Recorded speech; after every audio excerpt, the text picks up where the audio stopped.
Paano mo nasabing overloaded? Wala kayong timbangan. Ipagpalagay, overloaded. Hepe. Yes, sir.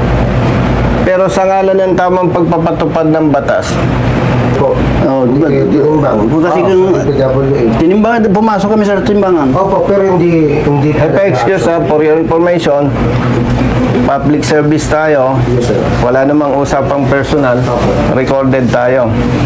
No, para public awareness, malaman ng tao, ang bayan, ano yung tama, ano yung mali. Gusto kong sabihin sa'yo, i-proper natin yung pagtatanong. Kasi, pag nilabas natin yan, magkakaroon ng impression ang publiko Yes, sir. na pinoprotektahan mo yung tao mo. Na pinoprotektahan mo yung tao mo. Paano mo sinabing overloaded yung sasakyan, wala kang timbangan? Nasaan yung papel? Kasi nasabi mo. Sa karga po nila. Kung po kami bumabasa. Hindi, pulis ka eh. Kasi kung wala ka ebidensya, mas kapani-paniwala ito. Pepe, ang sinacharge ni patrolman, overloading, hindi naman sila nagtimbang. Ngayon, sasabihin mo may papel. Nasaan yung papel? Isa na namang modus ng pangungutong ng mga kapulisan ang nahuli ni Congressman Busita. At imbes na sermonan ay tila ipinagtatanggol o pinagtatakpan pa ng kanilang hepe ang maruming gawain na ito. Sa video na ito ay isang grupo ng mga truck driver ang lumapit kay Congressman Busita para humingi ng tulong. Ayon sa mga driver, ay sinita at tinikitan umano sila ng mga pulis dahil sa tingin ng mga ito ay overloaded daw ang minamaneho nilang truck na may kargang mga sako ng bigas. Hay nako, nasaan na ang sinasabing to serve and protect? Kanong binayaran mo? Sabi nila, 5,000 daw yun, sir. Wala naman, kinuha lang yung ticket sa pera. Sinong nagbayad doon sa pulis? Yung kasama ko, sir. Kaharap ka. Oo, sir. Kita mo nung nag-abutan. Oo, sir. 5,000 Yun ang kanya, sir. 5,000 daw. para sa isang truck. Oo, sir. Sa isang driver. Nasaan ngayon yung kasama mo? Andun, sir. Siyang nagdiskarga nga sa truck ko. Mga ilang pulis yung nando nung nagbayad kayo? Dalawa yata sila, pero pumasok yung isa, sir. Yung isa, andun lang. Ano ba yung... Hindi na sila naka-uniforme. Nasa Hindi na headquarters. naka-uniforme.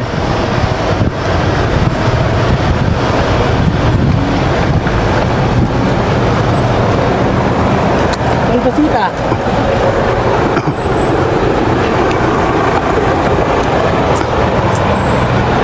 Hello. Ako, sabing ka na ni Congressman Busita.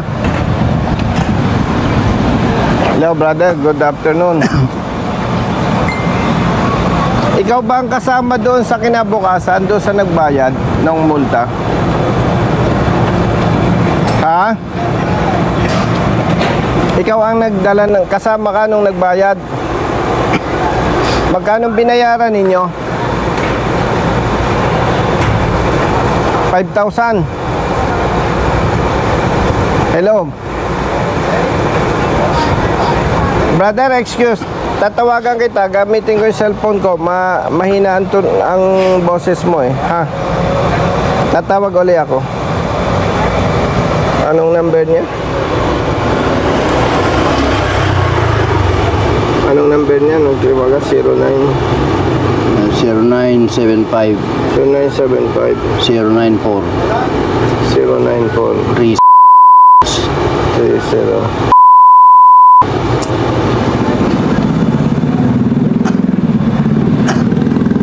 Dali ah.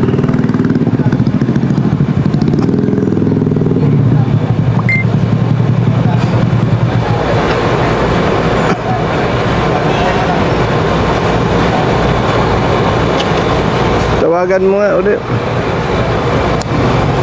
Ang tagal ka naghintay ah. Sir. Kami Taga din saan punta ka? ni Genong Laguna. Ay, Ano oh. rin, sir? Ikaw ang iyas ng Bulacan, sir. Bago. Bulacan, siyang investigador. Mataga sa nga, brother? Malolo, sir. Malolos, ikaw, saan probinsya mo? Dito, sir. Nagunoy. Nagunoy, Bulacan. Ah, malapit, no? Ilan taon ka pa sa service? 10 pa, sir. Ba, mag-general ka pa, ano? Hindi na nga, sir, nag-schooling. Bakit? Hindi na maisingit ng trabaho. Huwag ka masyadong masipag. Paraider nga, sir, kanina. Dito na ako tumuloy. Ah, ganon? Oo, yung usapan natin, sir. Grabe. Anong year ng commissionship mo? 2006, sir. 2006. Tawagan ng loko ah. Nandiyan ba si Hepe? Andyan, sir. Nakita kami kanina. Halika, kuya.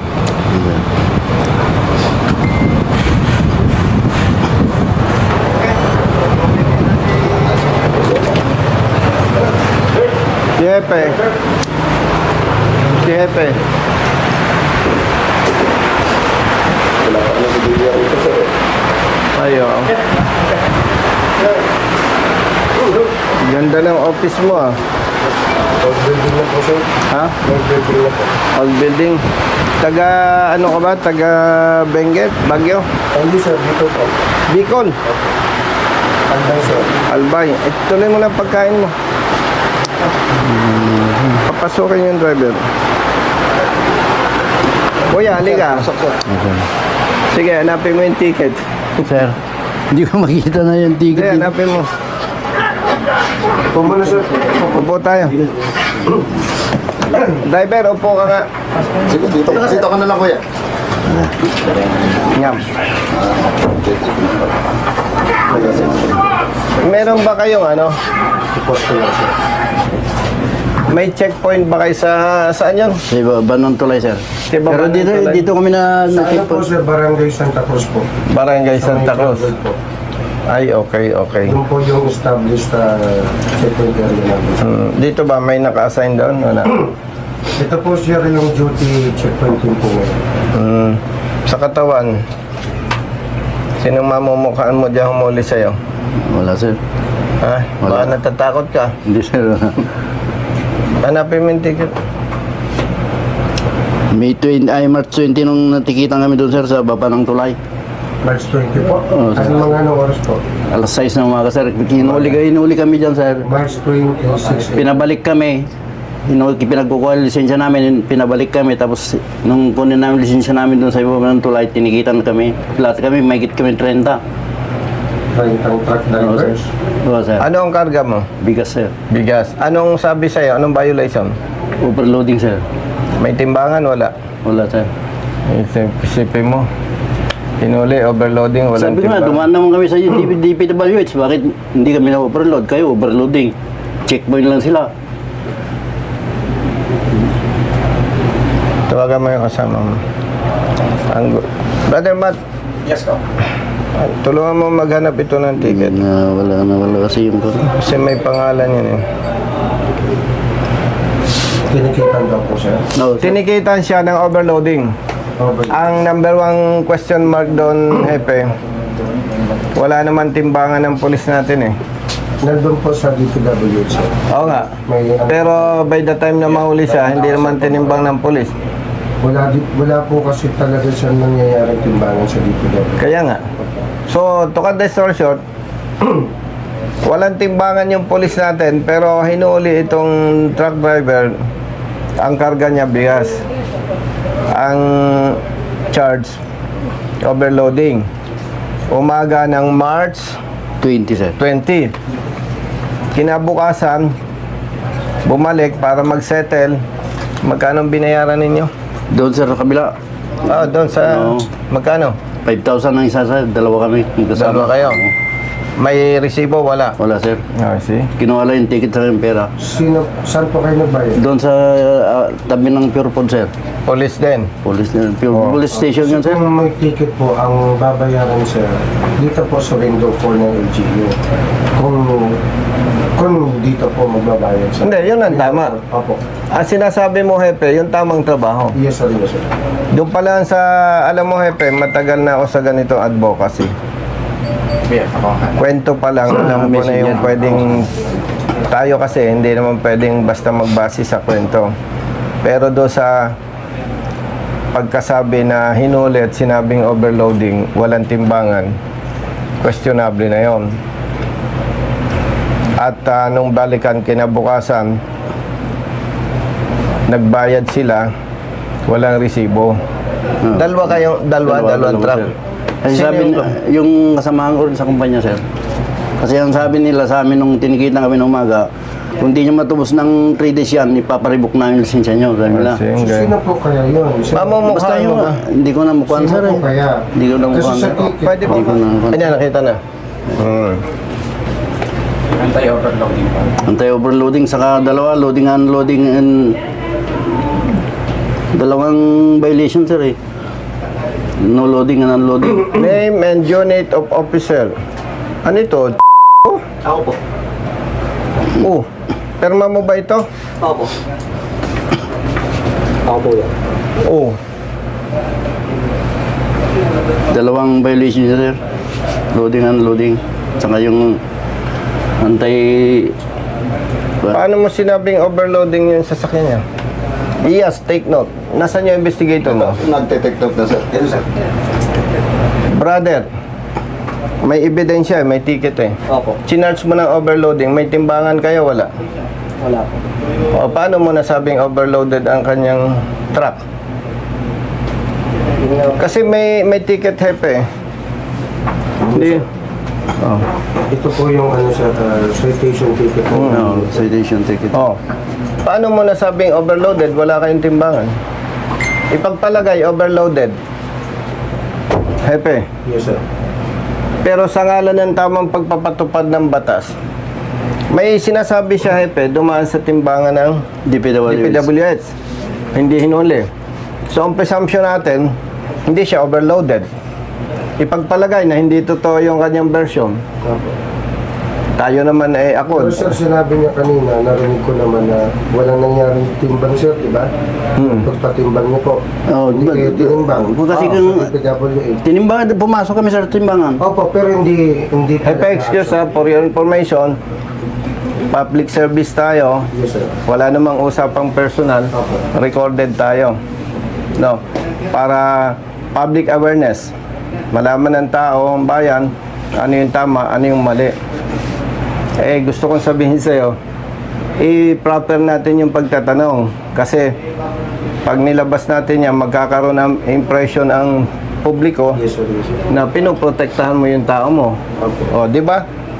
O, lilinawin natin. Karap naman siya. Ang sumbong niya, dumaan sila sa timbangan ng DPWH. Tinimbang, pasado. Okay. Sa DPWH, Hepe, pag pasado, wala nang argumento, walang ticket na pasado o hindi. Okay. Nasita ng tao mo. Ipagpalagay na walang katotohanan yung sinasabi niya.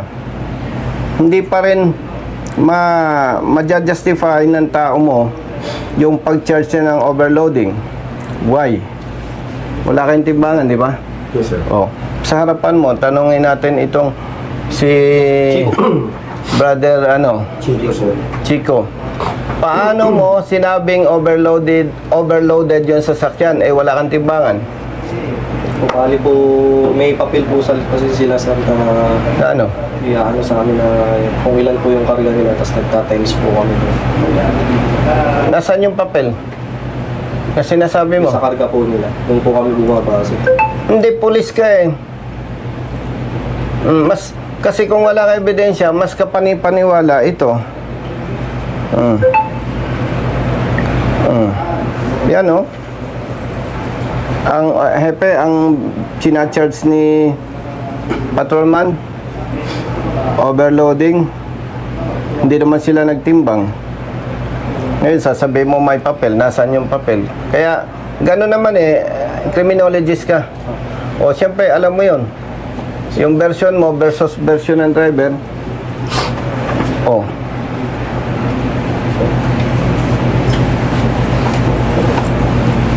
Brother, major pa lang ako, 2006, advocacy ko na ito. Yes, sir. And ayaw ko na ang impression ninyo, bias ako. Pare-pareho tayong Pilipino. Public servants tayo. Dati akong pulis. Sa ngalan ng public service, mas kakampihan ko pa rin kung sino yung tama. Kasi ang hindi magandang nangyayari, Hepe, ilan lang sa pulis ang nagkakamali, pero sa tingin ng taong bayan, Ang kalahatan, sir. ay napakasasama ng pulis. Oh.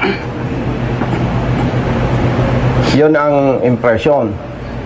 So, baka hindi ninyo naintindihan, yung ginagawa ko, Hepe, hindi trabaho ng congressman. Kaya lang, bago ako tumakbo sa politika, advocacy yan na ito eh. Yes, sir. Hindi naman tama na naging congressman ako, bahala na ang mga drivers na nabibiktima ng ganito. So, hindi ka pwedeng mag-charge ng violation na overloading na hindi mo tinimbang, hindi mo nasaksihan.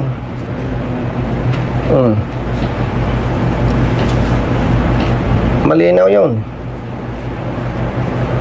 Hepe. Yes, sir. Oh. Kung may timbangan kayo, baka medyo kahit hindi tinimbang, medyo iyas. Medyo ano pa yon.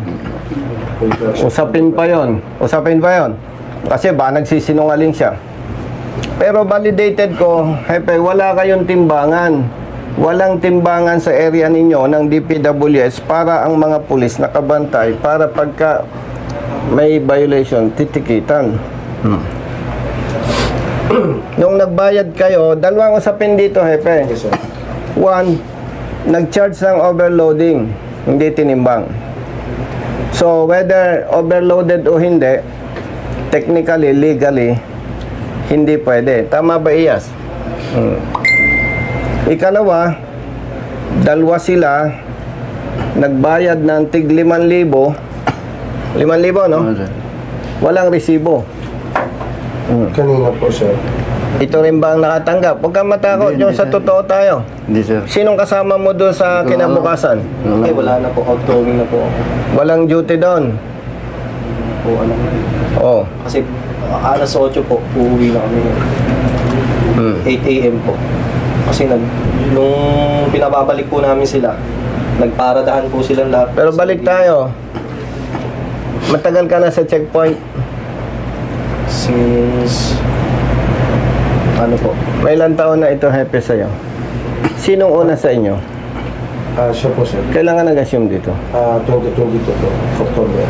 So, magto 2 years ka. Opo, sir. 1 year and 5 months na po. Una ito. Opo. Criminologist ka eh, di ba? O, diretsahan tayo kasi wag na tayong magpalusutan dito. Sa harapan ni Hepe, sa palagay mo ba tama na mag-charge tayo ng overloading o overloaded, hindi naman tinimbang? Tama, mali? ano po. Mali, di ba? Sa inyo, sino pang naninigil ng overloading? Hepe, ito ba assign din sa checkpoint? Opo, sir. Checkpoint Sino pa sa inyo? Yung kasama niya naka-dispatch. Ipinakiusap ko lang siya sa boss. Siyempre, Hepe, pag hindi nagmaneho, no work, no pay. Yes, sir. Ang sabi ko lang sa boss, sagot ko yung sweldo niya. Eh tayo naman, pare-parehong lalaki. Gusto ba ninyong iharap ko pa yung kasama niya para ituro kung sino ang tumanggap ng pera? Anong tawag doon, Iyas, kapag ka umamin? Anong tawag doon? Paano umamin, sir, sa... Halimbawa at hindi na pinahirap yung investigation. Pwede siya maging mitigating kasi yun. Yon, mitigating circumstances. Oh. Kasi with respect to our chief, wala ako sa position. I-endorse ko lang kayo kay Iyas tsaka kay Hepe. Oh, ano sabi ni Chief Iyas? Mitigating circumstances. Pag dininay nyo at napatunayan pa natin, kasi babalik pa ako. Yes, sir. Ay di pati ako, papahirapan nyo pa. Ay once na na-prove yan, ibang usapan na yon. So mas maganda, magpakalalaki tayo. Kung nagkamali tayo, aminin natin. Pero very clear, hindi may iwasan, may administrative sanction yan. Doon sa pera, alam nyo naman, may criminal offense yun. Tama ba? Hepe? Yes, sir. Oo. Pero of course, kung wag na nating pahabain yung investigation, mapapababa yung sanction sa inyo, no? Hindi ko kayo pipilitin, iwanan ko kayo kay Hepe Yes, sir. at kay Iyas.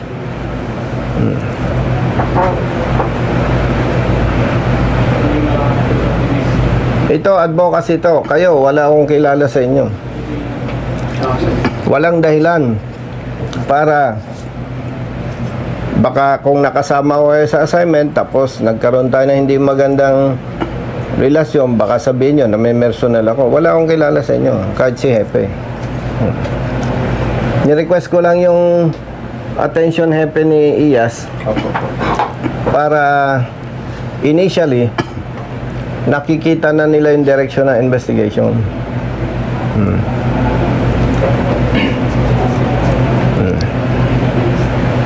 Kasi mga kapatid, hindi ko naman kayo inahamag dahil ako naman nagpulis. Mahirap ding tao ako. Lumaki ako sa bahay kubo. Totoo yan. At ako, pumasok sa military hanggang naging pulis, sa puso ko, public service talaga. Hindi ko naman sinasabing abusuhin natin yung mayayaman. Pero, imagine naman, oh, driver, nagtitis ng gutom, pagod, puyat, isang kahig santo ka, pag hindi nagmaneho, Hepe, walang ipapakain sa pamilya. Yung binayad ninyong 5,000, kanino mapacharge yun? Sa iyo o Sir, amin. sa inyo? Oh. Isipin nyo, ang ginagawa ng ibang boss, Hepe, pag nagmulta, Iyas, dahil wala namang alam sa batas yung mga boss nila, ang isip nila, tama ang ginagawa ng pulis, kaya magpapadala ng pera, i-deduct sa sweldo ninyo, tama? Isipin ninyo, 5 truck, tig 5,000, 10,000, hahati-hatiin. Hahati-hatiin. May asawa ka na, kapatid? Ilan anak mo? Wala pa po. Ikaw? May asawa? Wala. Ikaw? Meron na po, sir. Ilan anak mo? Isa, sir. Ikaw, brother? Ikaw? Asawa. Wala po, wala. Pero yung mga papakain natin sa pamilya natin, galing sa hindi magandang gawa. Kasi alam mo, may malasakit din ako sa mga bata mo, Hepe. Yes, sir.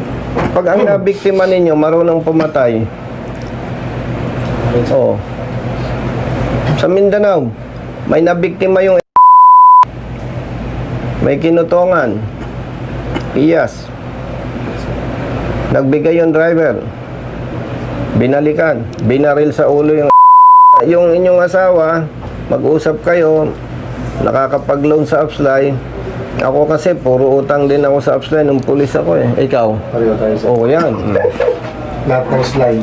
Lahat ng loan. Ang kulang na lang sa atin, loan mower. Yes, sir.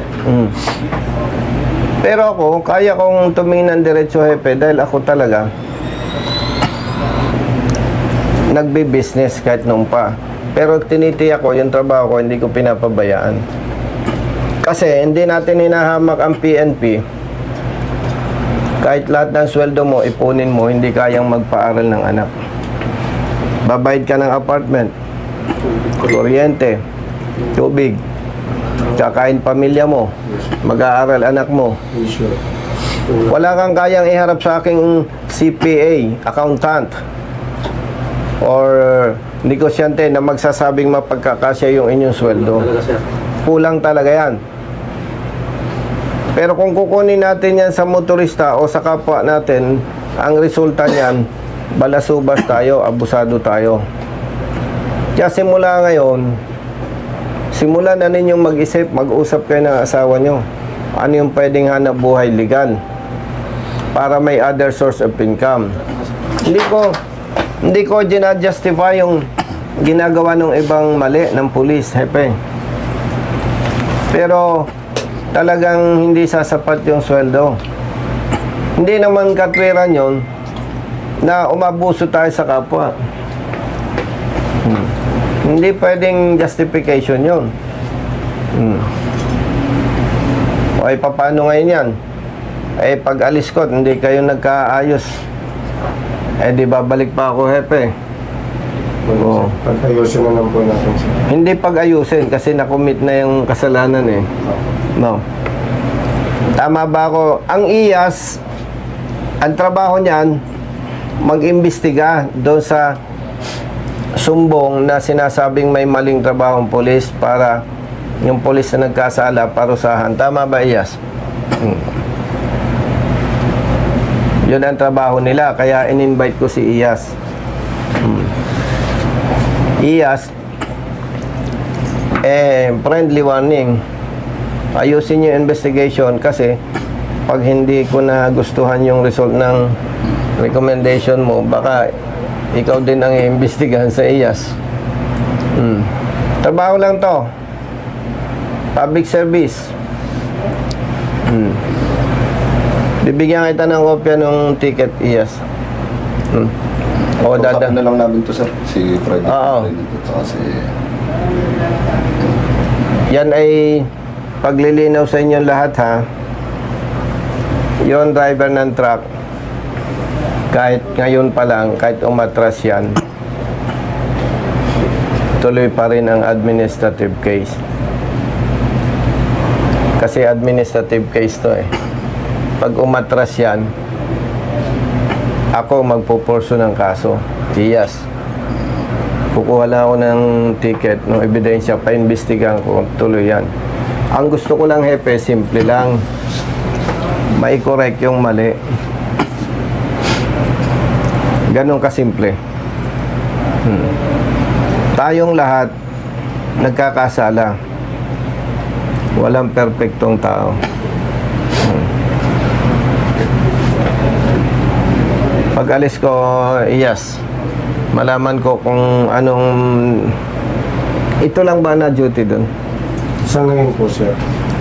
Kasi po one day. Sa month na? One day. Hindi, sa month na to. Ay, hindi, yung team. Sila lahat. Opo sir, sa ngayon. Ayaw ko kayong tanungin isa-isa dahil pangit. Dahil may camera. Baka magkahiyaan tayo. Pangit din naman, aamin sa camera. Ano? Pero pag yan ay tamang trabaho tayo. Ako, dati rin, ano ka ba? PNPA? Okay sir. Anong class ka? 2008 sir. 2008. Ikaw, IAS. Dati kang PNCO. Oh. Kami ni IAS, dating PNCO, dating katulad nyo. Kaya alam ko yung damdamin ninyo. Alam ko yung sitwasyon ninyo. Alam ko kung gaano kahirap maging pulis. Pero, hindi pwedeng dahilan yon para umabuso tayo gamit ang kapangyarihan. So, yes, dalawang argumento dito, ha. Yung pag-ticket, overloading na wala naman timbangan. Pangalawa, yung pagkolekta ng tig 5,000 bawat truck, wala namang resibo. Isa lang ang pakiusap ko sa mga bata mo, hepe. Yes sir. Magpakalalaki tayo, nagkamali, tanggapin.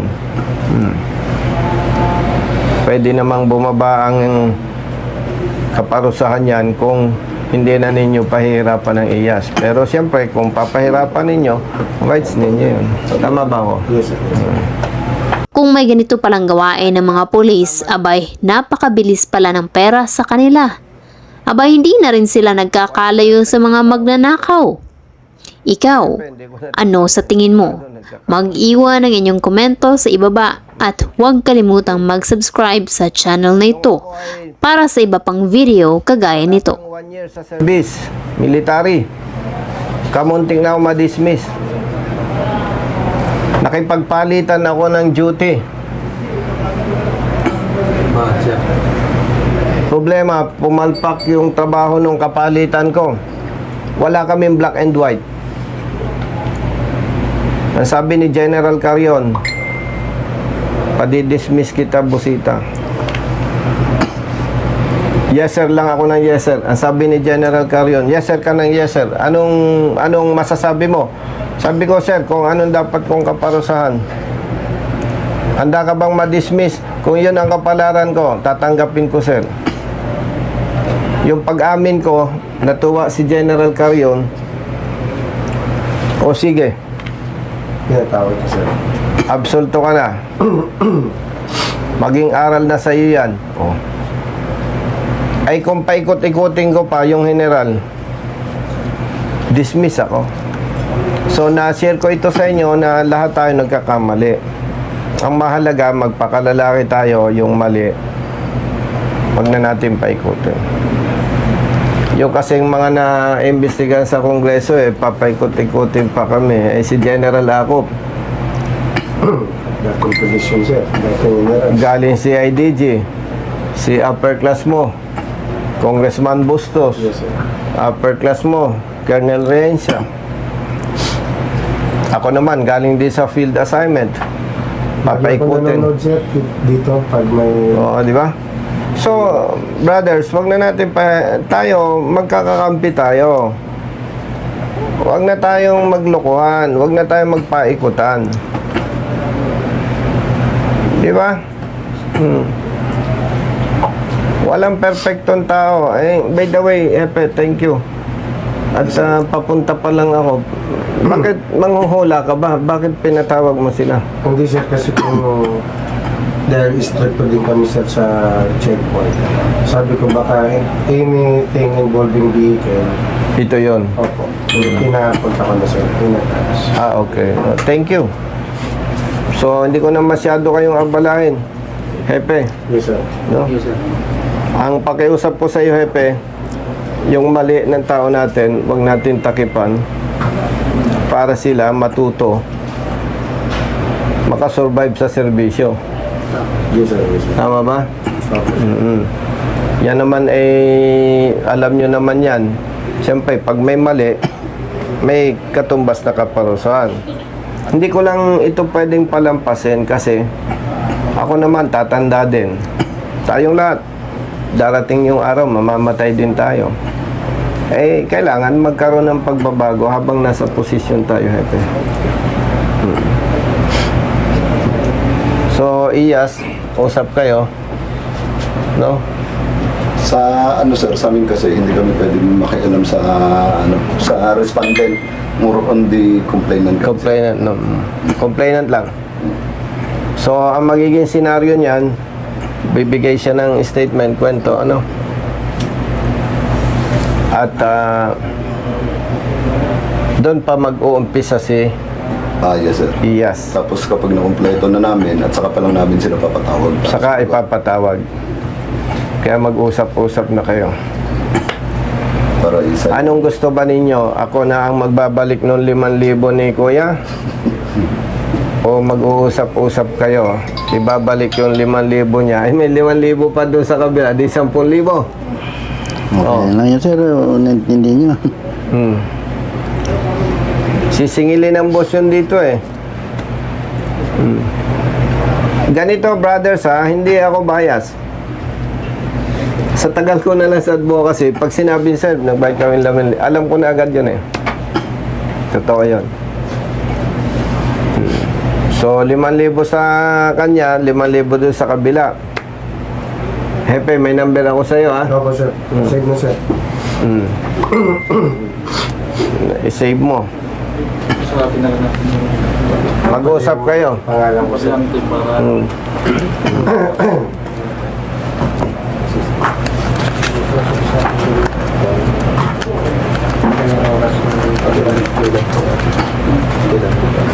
para hindi na dididakin sa'yo ng boss mo. Hindi na sir, okay lang.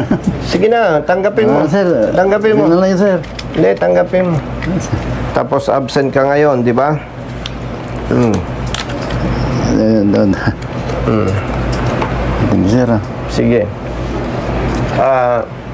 May sasakyan ka ba, Hepe? Meron po. Yes. Meron. Saan ka ba, saan ang office mo? Sa ano? Sa Malolos po, sir. Di ba ang opisina ng Provincial IAS ay sa Campo, Malolos? sir, sa loob ng... Sa loob, sir. Sa loob ko ng PPO. Oo. Isama mo na to, doon na magbigay ng salaysay. Pero sir, kailangan pa rin namin kumuha rito ng other documents para to support the claims. O, Kasi sige. ang mere statement lang niya doon na mauwi para bago umalis sana rito. Sige. Makaga- Sabihin mo doon sa kabilang team, tayo. Tama. Mas kwento ako. Yung Di Guzman, Team Lasaga. 25 ngayon. Nag-backport ako. March 20. Team Di Guzman. Hindi sila. So kung sakasakali, Hindi sila. kung si brother ang nag-ticket, Umaga na po. ang nakinabang yung kabila, sinamantala, ano? Kasi last na truck, Parang ganon. Parang ganun, sir. ang last na Lumalabas. truck sir na napabalik sir yung truck ng buhangin sir. Tapos sabi ko, magpahinga na yung tropa kasi 24 hours na kami nagdasal sa atin. Pero ikaw ang team leader. Sabi mo doon sa tropa, tayong lahat nagkakasala. Huwag nang pahirapin. Kasi pag pinahirapan, mas iba ang magiging sitwasyon. Sabihin ko na rin sa staff call ko. May regular kasi akong station staff call. Yung sa mga drivers, ano ko na to. Kasi kabiling Sama ginawa ko. talaga yung Oo. dapat dito lagi kami ito yung nagiging pag-transaction. May tatamaan talaga dyan. Kasi nung oras pa tayo pumunta ng compound, alas 6, last 6. Natapos ko ng ticket sir, nasa compound na kami. Tama. Nakapahinga na kami sir. At the same time, kung outgoing, kung sila ay duty ng 20, 21 na sila sa outgoing, may papasok na ibang team. Pero sa team, ikaw ang team leader. Okay, magkuha ng kayo ng number ng IAS. Try to find out Kasi sabi ko kung sino. Tinday ko sa kapatid. Sabihin mo, huwag nang pahirapan yung investigation. Harapin na lang yung pagkakamali. Okay, sige. Thank you. Yes, sir. Tatawag ako sa'yo bukas, ha? Yes, sir. Sir, thank you sir. Team leader, pakicheck mo kung sino yung ano, ha? Sir, kausapin ng kabilang. Tamo, nagastusan pa ako. Ikaw kasi